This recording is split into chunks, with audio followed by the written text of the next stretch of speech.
Namaskar, Jai Hind. Congratulations to those guys who cleared their CDS written examination. But this is the one step. अभी जो major milestone है still pending and you have to start preparation for your SSB.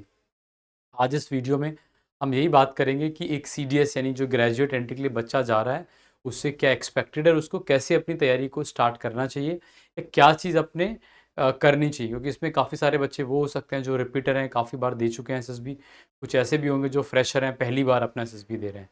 But one thing which is different from other entries, like जब आप NDA या TS या navy take की बात करते हैं and comparing it with the CDS graduate level पे, तो देखो सबसे पहले तो डिफरेंस समझना है। वो एक 12th क्लास के बाद या 12th में पढ़ते हुए एंट्री है। ये ग्रेजुएशन किया तो फाइनल ईयर में या फिर ग्रेजुएशन कंप्लीट करने के बाद ये एंट्री है। सो हेयर बच्चा थोड़ा ज़्यादा मेच्योर होता है, उसकी अंडरस्टैंडिंग थोड़ा बेटर है about various aspects of life as well as surroundings. तो वही उससे एक्सपेक्टेड है कि एटलीस्ट मेच्योरिटी लेवल थोड़ा सा ठीक ठाक है, थोड़ा सा उसको चीज़ें समझ में ज़्यादा आती है और अच्छा है। व्हेन आई से maturity level, it should reflect in various things like your knowledge level, your speaking skills, the way you speak or express yourself. जब एक 12th वाला बच्चा होता है तो कहीं ना कहीं थोड़ा सा बचपना या एक स्लाइट अमाउंट ऑफ इमेच्योरिटी कभी कभी वो झलक जाती है, यानी स्टिल एक्सेप्टेबल कि भाई अभी उसका ट्रेनिंग के लिए 4 साल है। यहाँ पे आप जाओगे तो आपके ट्रेनिंग के लिए if you are going to OTA में भी 11 months और 1 year एंड देन IM में भी जा रहे हो तो 1.5 साल है, तो ट्रेनिंग टाइम भी कम है। दूसरा, आप ऑलरेडी उस स्टेज पे आ चुके हो, जो आप been through the college and all. तो अभी यहाँ पे हम बात करेंगे, सबसे पहले जो आपको जिस चीज़ पर काम करना है वो है आपकी general awareness. And when I am saying awareness, I am not talking about the current affairs, वो भी एक पॉइंट है, बाद में बात करेंगे। अवेयरनेस मतलब आप किस तरह से अपने सराउंडिंग्स के बारे में अवेयर हो, अपनी फैमिली के बारे में। एक ग्रेजुएट बच्चा एक्सपेक्टेड है कि वो जिम्मेदारी थोड़ा संभाले घर की, घर को अच्छे से जाने। 12th तक तो फिर भी ये रहता है कि बच्चा स्कूल में गया, पढ़ाई कर रहा है, पढ़ाई पे थोड़ा फोकस है। यहाँ पढ़ाई के साथ साथ आपको करियर ऑप्शंस पे ध्यान देना होता है कि आपके करियर ऑप्शंस क्या हैं। फौज है, इसके साथ क्या है, आप ग्रेजुएशन में क्या क्लैरिटी है और कौन कौन से कोर्स करने वाले हो, whether you working, planning to work और नॉट।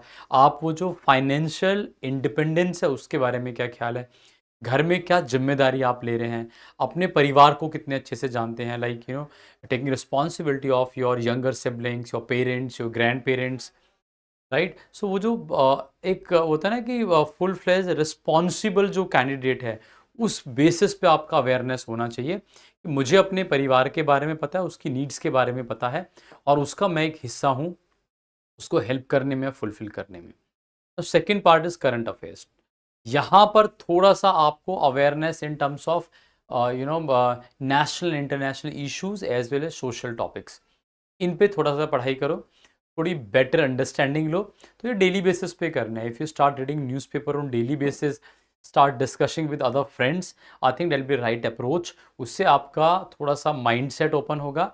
आपका जो अवेयरनेस है या जहाँ पे जो नॉलेज है वो सिर्फ और सिर्फ उस इतने तक लिमिटेड नहीं है कि आपको इतना पता है कि यूएस ने टैरिफ लगा दिया है, उसका इम्पैक्ट क्या होने वाला है, राइट, किस इंडस्ट्री पे इम्पैक्ट होने वाला है, इकोनॉमिक कंडीशनिंग कैसे इम्पैक्ट हो रही है, कैसे एम्प्लॉयमेंट इम्पैक्ट हो रहा है। H1B वीज़ा का अगर फीस बढ़ा है तो इसका नुकसान क्या है, इसके फ़ायदे क्या हैं।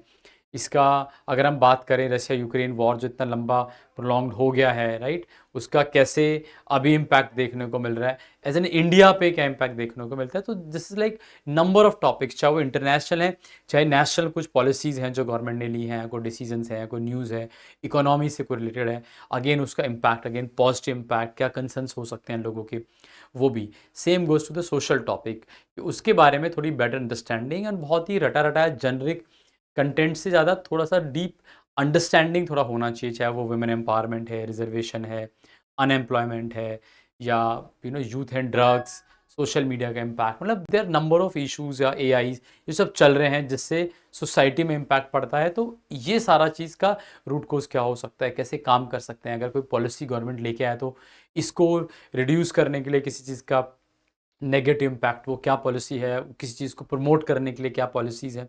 तो ये थोड़ा अवेयरनेस, एंड प्लस उसका एक्चुअली प्रैक्टिकल आपकी क्या ओपिनियन है उसमें।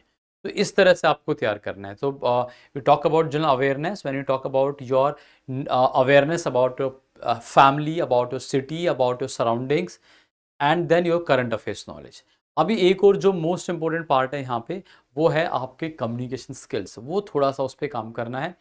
एंड जब हम कम्युनिकेशन स्किल्स की बात करते हैं तो इंग्लिश में बोलना तो देखो है ही, वहाँ पे एसएसबी इंग्लिश में हो रहा है, but that is not everything कि सिर्फ इंग्लिश में बोलने से काम हो जाएगा। They are not hiring someone for some kind of a calling और call centre. It required the way you know connect with other people.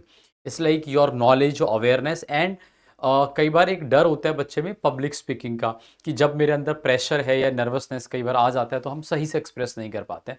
उन चीज़ों पे काम करना है। जैसे हम एग्जाम में देखते हैं कि moment to enter in examination centre के बाद प्रेशर इतना होता है कि हमें आंसर आता है लेकिन हम भूल जाते हैं, बाहर निकलते ही सब कुछ याद आने लगता है।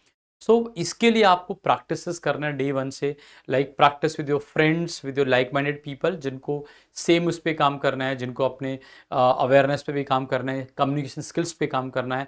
सो आप ऐसे लोगों को पकड़िए, उनके साथ daily half an hour 1 hour at least अगर आप दोगे तो बेटर है, जहाँ पे आप ग्रुप डिस्कशन कर सकते हो काफ़ी टॉपिक पे। You can make them sit in front of you, और उनके सामने आप कोई लेक्चर बोलने का प्रैक्टिस कर सकते हो, क्योंकि what we do here is in this campus, जब हम यहाँ भी तैयारी करते हैं एसएसबी में, तो we do the same thing only, कि ऐसा कुछ नया नहीं है कि यहाँ पे बार बार बोलने का प्रैक्टिस बच्चे को इतना कराया जाता है, एंड यू नो वो एनवायरनमेंट ऐसा क्रिएट कर दिया जाता है तो वो बहुत इम्पैक्ट करता है। तो same environment you can also create in your surroundings, in your family, in your with your friends. तो ऐसे दोस्त जो तैयारी कर रहे हैं, मे बी घर पे ऐसा एक माहौल आप बना दो, बहुत अच्छा, वो आपको बहुत हेल्प करेगा इन terms of you know enhancing your confidence, क्योंकि जब आप बार बार प्रैक्टिस करते हो तभी वो कॉन्फिडेंस भी आता है, and then you feel yes you know I can speak, क्योंकि पहली बार प्रॉब्लम होगा, दूसरी बार, 10 बार, and then the people are sitting there में will also give you the feedback, क्योंकि फीडबैक बहुत जरूरी है रेड लूप की।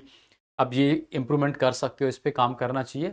I think the moment you do this, your confidence increase, your communication skills increase, and your knowledge itself you know increase in terms कि आप अपना भी बोल रहे हो, दूसरे का सुन रहे हो, तो वो लेवल बढ़ता है। तो इन चीज़ों पे बहुत काम करना है, साथ ही साथ थोड़ा फिजिकल फिटनेस पे भी ध्यान दो। व्हेन आई से physical fitness, it means you at least involve yourself in some kind of a games or sports, और कैरी आउट सम रूटीन, अगर वो नहीं खेल रहे हो तो रनिंग के लिए चले गए, या फिर थोड़ा बहुत एक्सरसाइज, जिम, जो भी आपको करना है, योगा, मेडिटेशन, लेकिन इस तरह से करना है कि आपका फिटनेस लेवल अच्छा रहे, आपका वेट बहुत ज़्यादा ना हो, बहुत कम भी ना हो।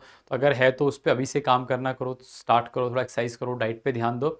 तो एसएसबी जाने से पहले at least you should look fit, and you should be actually physically as well as mentally fit. तो ये सब आई थिंक अपने आप दिनचर्या में लेके जाओगे तो बिल्कुल उस पर आप अच्छे से काम करोगे। इसके बावजूद अगर आपको कोई और कंसर्न्स है अपनी प्रिपरेशन से रिलेटेड, या आपको लगता है कि इस चीज़ पे कैसे तैयारी की जाए, तो write down in the comment box, and maybe I try to make next video on the same topic, क्योंकि I will try to pick it up from there. Wish you all the best for SSB. जय हिंद, जय भारत।